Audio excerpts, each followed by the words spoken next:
A metronome is any device that produces regular, metrical ticks settable in beats per minute. These ticks represent a fixed, regular aural pulse. Some metronomes also include synchronized visual motion. The metronome dates from the early 19th century, where it was patented by Johann Maelzel in 1815 as a tool for musicians, under the title Instrument Machine for the Improvement of All Musical Performance, called metronome. The metronome is used by musicians to help keep a steady tempo as they play, or to work on issues of irregular timing, or to help internalize a clear sense of timing and tempo. The metronome is also often used by composers as a standard tempo reference, to indicate the intended tempo for the piece. Human beings seldom play music at an exact tempo with all the beats exactly the same.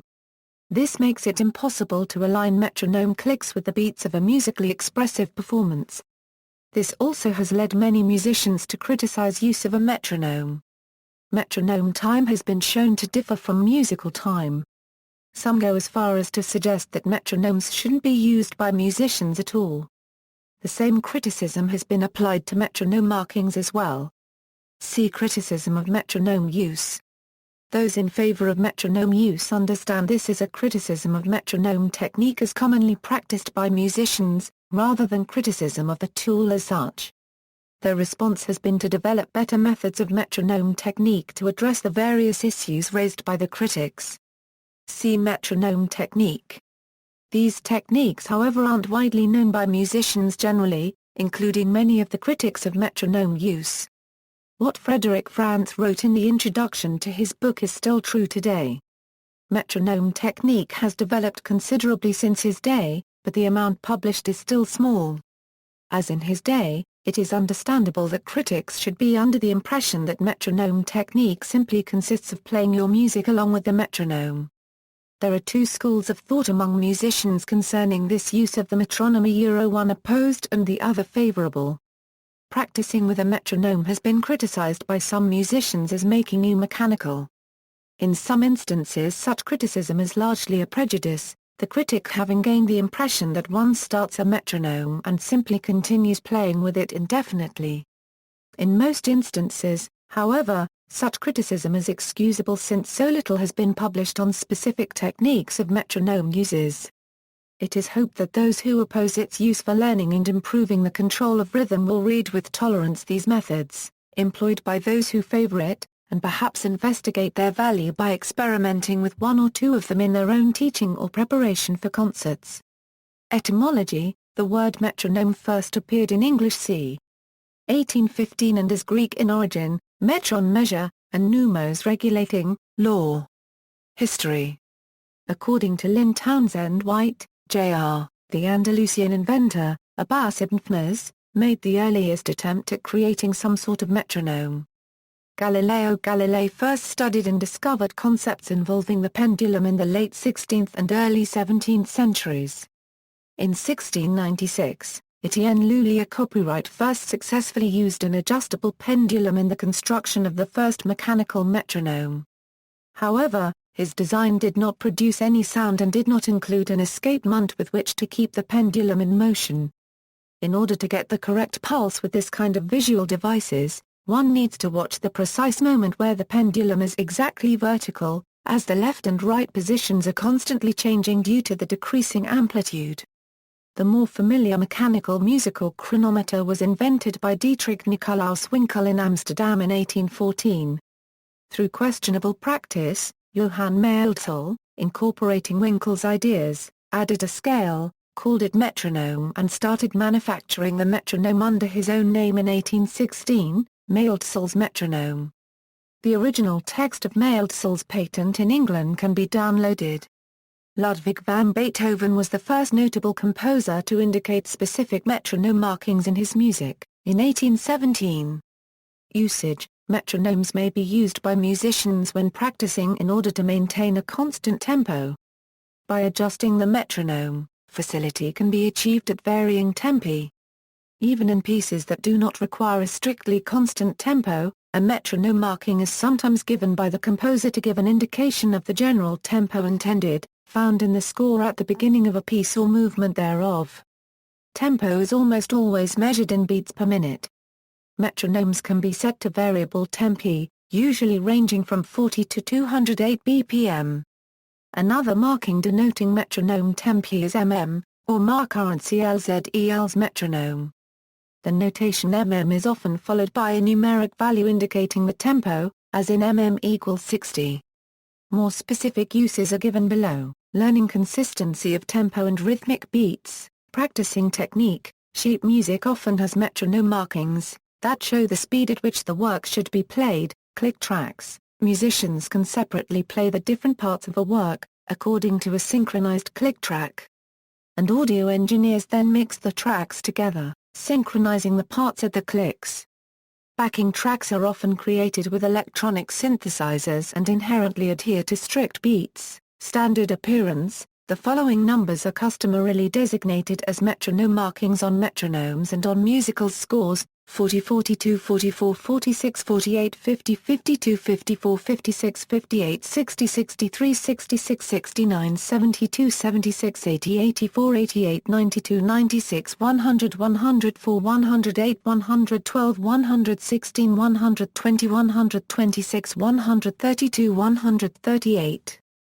144, 152, 160, 168, 176, 184, 192, 200, 208. Types of metronomes. Mechanical metronomes. One common type of metronome is the mechanical metronome, which uses an adjustable weight on the end of an inverted pendulum rod to control the tempo. The weight is slid up the pendulum rod to decrease tempo, or down to increase tempo. The pendulum swings back and forth in tempo, while a mechanism inside the metronome produces a clicking sound with each oscillation. Mechanical metronome does not need battery to work. The time it takes to stop ticking depends on degree of manually superposed force and angle of pendulum at the start, set tempo and design of model. Electronic metronomes. Most modern metronomes are electronic and use a quartz crystal to maintain accuracy, comparable to those used in wristwatches. The simplest electronic metronomes have a dial or buttons to control the tempo. Some also produce tuning notes, usually around the range of A440. Sophisticated metronomes can produce two or more distinct sounds. Tones can differ in pitch, volume, and/or timbre to demarcate downbeats from other beats, as well as compound and complex time signatures. A popular quartz metronome manufacturer is Seiko. Many electronic musical keyboards have built-in metronome functions. Software metronomes. Metronomes now exist in software form either as standalone applications or often in music sequencing and audio multitrack software packages. In recording studio applications, such as film scoring, a software metronome is often used to generate a click track to synchronize musicians. Metronome apps/click tracks. Users of iPods and other portable MP3 players can use pre-recorded MP3 metronome click tracks, which can use different sounds and samples instead of just the regular metronome beep. Users of smartphones can install a wide range of metronome apps. Either method avoids the need to bring a physical metronome along to lessons or practice sessions. Use of the metronome as an instrument, perhaps the most famous, and most direct, use of the metronome as an instrument is Gyau Paragraph R. G. Y. Ligeti's 1962 composition, Poème symphonique for 100 metronomes. Maurice Ravel used 3 metronomes at different speeds for the opening of his opera Le Espagnol. The clicking sounds of mechanical metronomes have sometimes been used to provide a soft rhythm track without using any percussion. Paul McCartney did this on Distractions. Following the metronome, McCartney performed a rhythm track by hitting various parts of his body. Also, in Ennio Morricone's theme Farewell to Cheyenne, the steady clip-clop beat is provided by the deliberately distorted and slowed-down sound of a mechanical metronome. William Kentridge's The Refusal of Time features 5 metronomes in the video installation. Views on the metronome. Positive view of the metronome. In the 20th century, the metronome is usually positively viewed by performers, musicologists, teachers and conservatories. The common view is reflected in the following quote. Because its beat is perfectly steady, the metronome is an excellent practice tool for musicians. Practicing with a metronome is extremely useful for developing and maintaining rhythmic precision, for learning to keep consistent tempos, for countering tendencies to slow down or speed up in specific passages, and for developing evenness and accuracy in rapid passages. Most music teachers consider the metronome indispensable, and most professional musicians, in fact, continue to practice with the metronome throughout their careers. Often, the metronome by itself may not be enough to learn complex rhythms. However, its importance for all types of practicing and all genres cannot be understated. The infallibility of the machine is a blessing since it removes guesswork. Thus, the player can use the metronome to learn to play evenly and to resist the temptation to take extra time when playing a difficult passage. The player must begin with the premise that the metronome is mathematically perfect and categorically correct. From there, he must make a personal commitment to play exactly together with this perfect chamber music partner. Metronomes are often recommended to students without reservation. Before a student can be persuaded to use a metronome, he or she has to know why it is important. The most obvious answer is to help keep rhythms even and clean. Another reason is to keep the meter consistent, placing beats in their proper positions in the music. Metronomes can also help a student to find and fix problems. The metronome quickly alerts the player to these problems by suddenly not clicking in time with the player unregistered trademark beats. The objection, sometimes heard, that using a metronome tends to make a player mechanical, is not founded on facts. Indeed, the students who play the most artistically are those who have been the most faithful in the use of their metronome when learning their pieces. Numerous other quotations in favor of the metronome can be found in the book Metronome Techniques, potpourri of quotations. Metronome, strict rhythm, modern performance practice. The quotations above show the importance of the metronome in the 20th century. A strict rhythmic performance can be seen as of modern performance practice, which though highly prevalent today stands in stark contrast with earlier performance practices.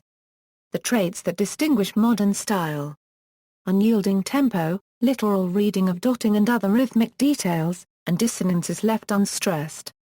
Modern style: light, impersonal, mechanical, literal, correct, deliberate, consistent, metronomic, and regular. Modernists look for discipline and line, while they disparage romantic performance for its excessive rubato, its bluster, its self-indulgent posturing, and its sentimentality. Richard Taruskin calls modernism refuge in order and precision, hostility to subjectivity, to the vagaries of personality. It is characterized by formal clarity, emotional detachment, order, and precision. Modern style: it does not usually inflect or shape notes, use a Gojek accent of placement, add gracing at all generously, or use rubato. Sol Babbitt described it as sewing machine style, thinking of the rigidly mechanical rhythmic approach, the four equally stressed 16 ths, and the limited flexibility in tempo that often characterizes performances of historical repertoire heard in modern style. Modern style is the principal performing protocol presently taught in conservatories all over the world. Musicians of 100 years ago, hearing a cross-section of present-day classical performances, would likely be struck by this primary difference between their performance practice and ours. Our performance practice assumes that a predictably regular beat is conscientiously maintained throughout a movement. We compensate our lack of timing flexibility by a very highly developed sense of tone, color and dynamic which, however refined and polished it may be, tends to abstract and depersonalize the music making, underscoring its absoluteness. The principle of strict unity of beat within a movement has been part of our understanding and experience of classical music for so many decades now, that today's musicians and listeners can hardly imagine that less than a century ago the standard classical repertoire was performed under significantly different assumptions. In the early 19th century the metronome was not used for ticking all through a piece, but only to check the tempo and then set it aside. This is in great contrast with many musicians today. Early 19th century. There was little interest in using the metronome to tick all the way through a piece of music. But this is how the device is used by conservatory students today. there are writers who draw parallels between today's modern society, which is ordered by the clock, and the metronomic performance practice of today's musicians. While this section highlights the modern trends of strict mechanical performance as something widespread in the 20th century and beyond, it is interesting to observe that as early as 1860, there were people who firmly advocated this type of modern performance practice. Correct time is considered indispensable. Then why not use the metronome?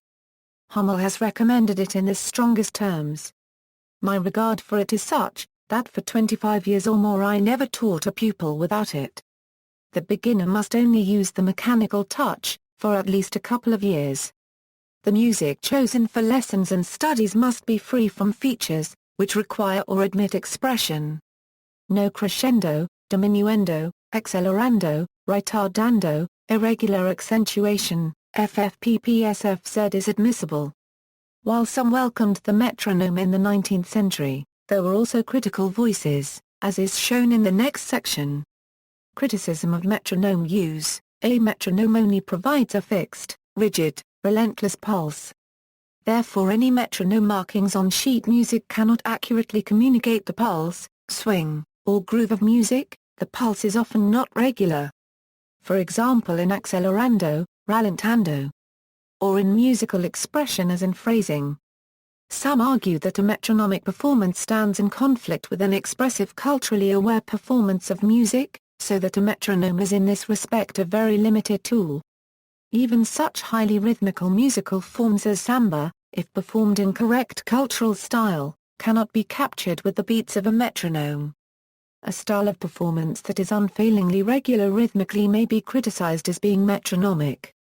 Many notable composers, including Felix Mendelssohn, Richard Wagner, Giuseppe Verdi and Johannes Brahms, have criticized the use of the metronome.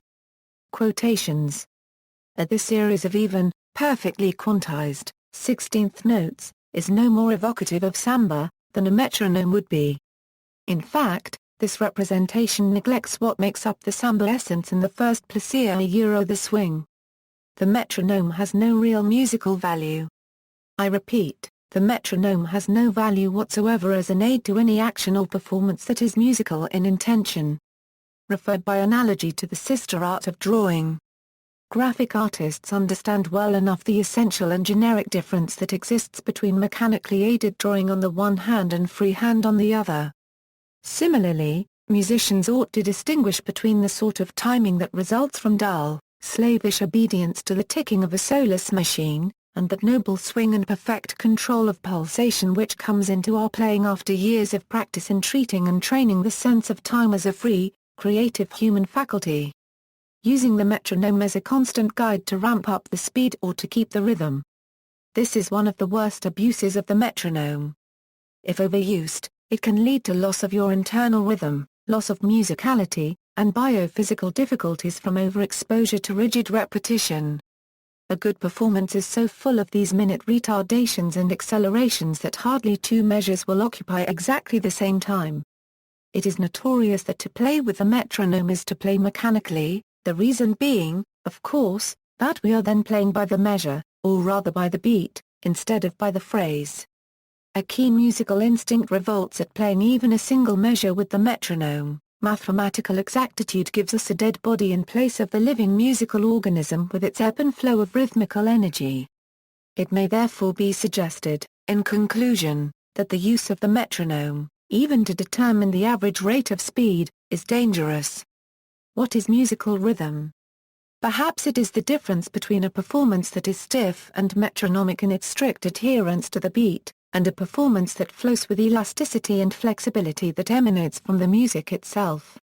A rhythmically musical performance seems to take its cues from stylistic considerations, tempo, phrasing, and harmonic structure, as well as form.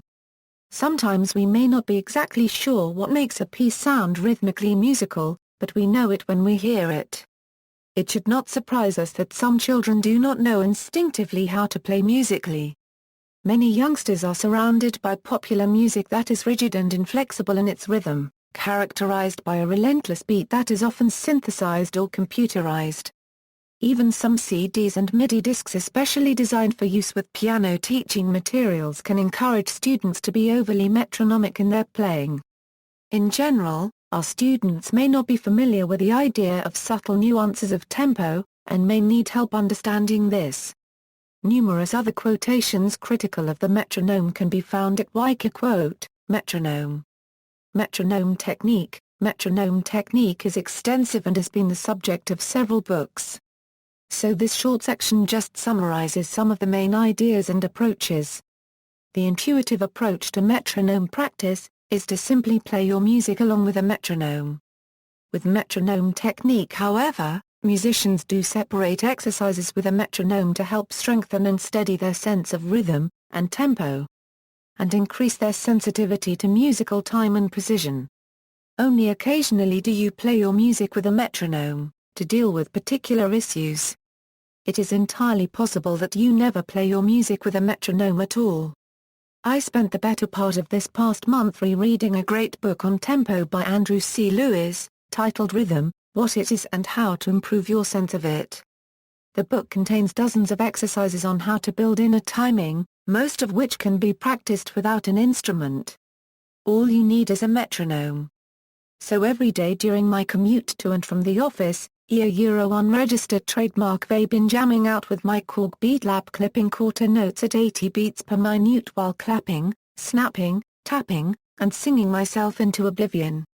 You should see the looks Euro unregistered trademark vape been getting at stoplights. Playing in the pocket. The basic skill required is the ability to play precisely in the pocket with the metronome in a relaxed fashion. This first step helps the musician to relate to the time of the metronome clearly and precisely at the millisecond level, to help internalize a similarly precise sense of time in yourself. It is not a goal in itself, and the aim is not particularly to be able to play like a metronome. It is harder to play in the pocket with the metronome than one might expect, especially with piano or percussion. That's because the metronome click may seem to vanish when you hit the click exactly a euro, or may be heard less distinctly.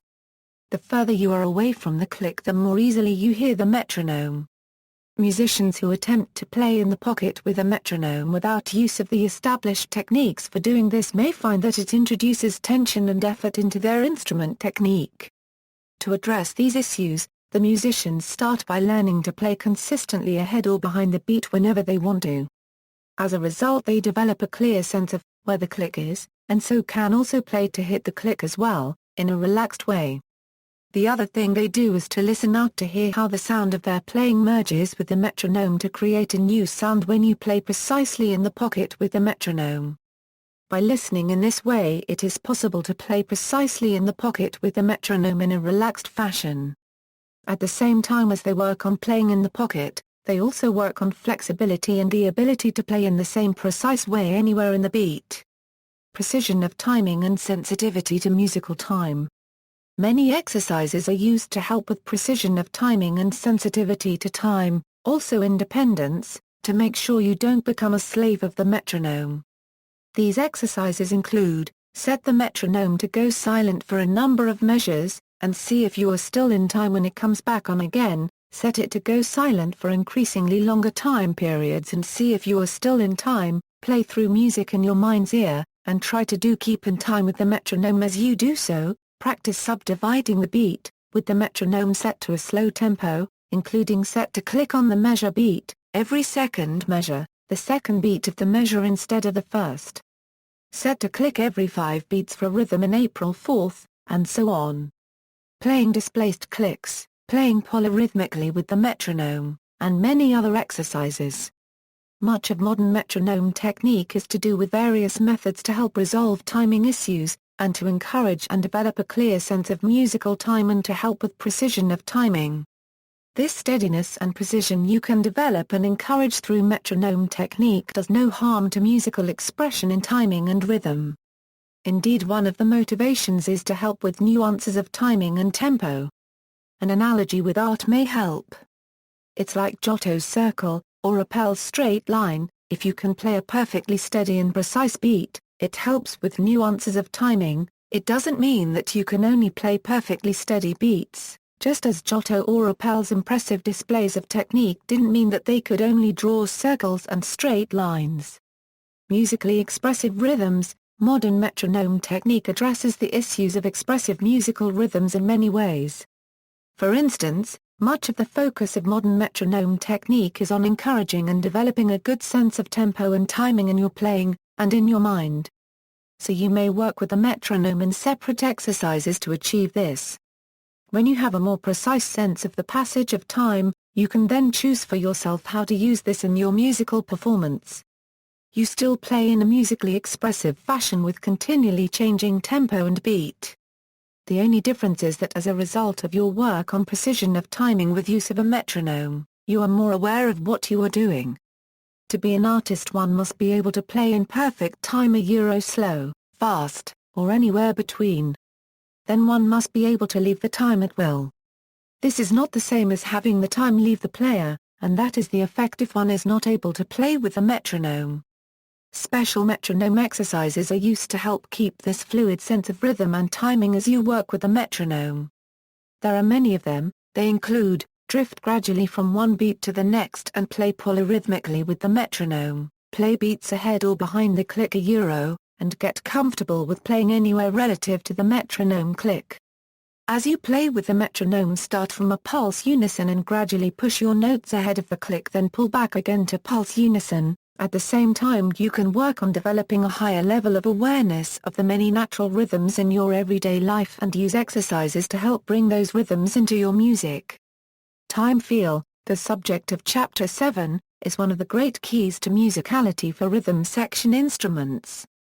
But being able to play behind or ahead of the pulse can also add expression to a melodic line.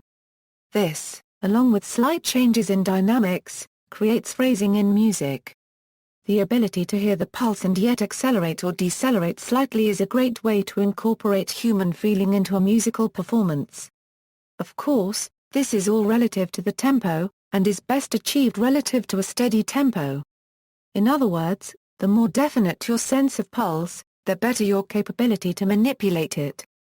This also works for the actions of ritardando and accelerando, as they are relative to a steady pulse and are best performed gradually rather than in sudden shifts.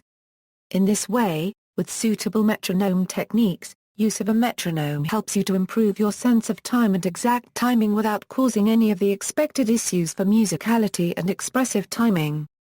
The thing to bear in mind all the way through is that you use the metronome to help with exact timing but that the sense of rhythm and musically expressive timing is something that comes from yourself. Rhythm is natural to human beings and pervades our lives, though you may need help to bring that rhythm into music. As Andrew Lewis says in his book, "Rhythm is everywhere. Be sensitive to it, and stay aware of spontaneous occurrences that can spur rhythmic development. Listen all the time and use your imagination. Become a rhythm antenna." An exact sense of the passage of time doesn't come to humans so naturally, and that's where the metronome can help most. That's how the teachers of metronome technique referenced here think of the tool, as a way to increase your sensitivity to musical time, and develop greater precision of timing and a clearer sense of the passage of musical time, relative to which musicians can then use expressive, natural and fluid rhythms, with as much rubato and tempo variance as they wish for. Alternatives to metronome use: if a musician decides not to use a metronome, other methods are required to deal with timing and tempo glitches, and rushing and dragging without its help. These ideas may also be useful as a complementary approach along with metronome technique. One starting point is to notice that we rely on a sense of rhythm to perform ordinary activities such as walking, running, hammering nails or chopping vegetables. Even speech and thought has a rhythm of sorts. So one way to work on rhythms is to work on bringing these into music, becoming a rhythm antenna in Andrew Lewis's words. Until the 19th century in Europe, people used to sing as they worked, in time to the rhythms of their work. Musical rhythms were part of daily life. Cecil Sharp collected some of these songs before they were forgotten. For more about this, see work song and sea shanties. In many parts of the world, music is an important part of daily life even today. There are many accounts of people who sing frequently and spontaneously in their daily life, as they work, and as they engage in other activities. Benny Wender, a Lanny man from the Highlands, is a Fapian leader now in exile in the UK, and a singer. "There are songs for everything," he says, "songs for climbing a mountain, songs for the fireside, songs for gardening. Since people are interconnected with the land, women will sing to the seed of the sweet potato as they plant it, so the earth will be happy. Meanwhile, men will sing to the soil until it softens enough to dig." Musicians may also work on strengthening their sense of pulse using inner sources, such as breath, and subdividing breaths. Or work with the imagination, imagining a pulse. They may also work with their heartbeat, and rhythms in their chest muscles in the same way. Another thing they do is to play music in their mind's ear along with the rhythms of walking or other daily life rhythms. Other techniques include hearing music in one's mind's ear first before playing it. Musicians can deal with timing and tempo glitches by learning to hear a perfect performance in their mind's ear first. In some styles of music such as early music notes in copyright scales, it can be appropriate to use a different approach that doesn't work so much with a sense of inner pulse and instead works on ideas of gestures and is more closely related to rhythms of speech and poetry. Ideas from this approach can be useful for all styles of music. The basic ideas are: notes should be subtly unequal. Having no three notes the same helps to keep the music alive and interesting and helps prevent any feeling of sameness and boredom in the music. The idea of entasis. This technique is especially challenging in its application, because musicians today are so rigidly trained in metrical regularity. Yet, like the beating of the heart, the musical pulse needs to fluctuate in speed as the emotional content of the music fluctuates. Like the natural shifting accents in speech, musical accents need to shift according to the meaning being expressed. To feel perfect, music must be metrically imperfect. Notes and musical phrases can be organized in gestures particular patterns of rhythm that come naturally rather than strict measures. Individual notes can be delayed slightly when you expect a particular note, for example at the end of a musical phrase just waiting a moment or two before playing the note. The cognitive partner of hesitation is anticipation. Anticipation is created by building up assumption on assumption about what will happen. When the event which should occur fails to happen at the expected time, there exists a moment of disappointment. Disappointment, however, is soon transformed into a rush of pleasure when the anticipated event is consummated. The art is always in the timing. Notes played together can be allowed to go somewhat out of time with each other in a carefree fashion sans souci. When the alignment of notes in the score suggests that they be performed strictly and simultaneously, they may be purposely jumbled or played in an irregular or a staggering manner to create a careless effect. This technique gives music a feeling of relaxed effortlessness. This just touches on some of the ideas. For more details, see The Craft of Musical Communication. This is a minority view on interpretation of this style of music, but well worth a mention here because of its different approach to musical time and rhythm, and its relevance to the way rhythms can be practiced. The more generally accepted view is that notes in copyright scales were played with the same amount of swing nearly all the time, like modern jazz. See also, beat, click track, poème symphonique for 100 metronomes, rhythm, tempo rubato, references. External links, online metronome, the metronomic performance practice, a history of rhythm, metronomes, and the mechanization of musicality. PhD thesis by Alexander Evan Bonus, Metronome by Alexander Evan Bonus.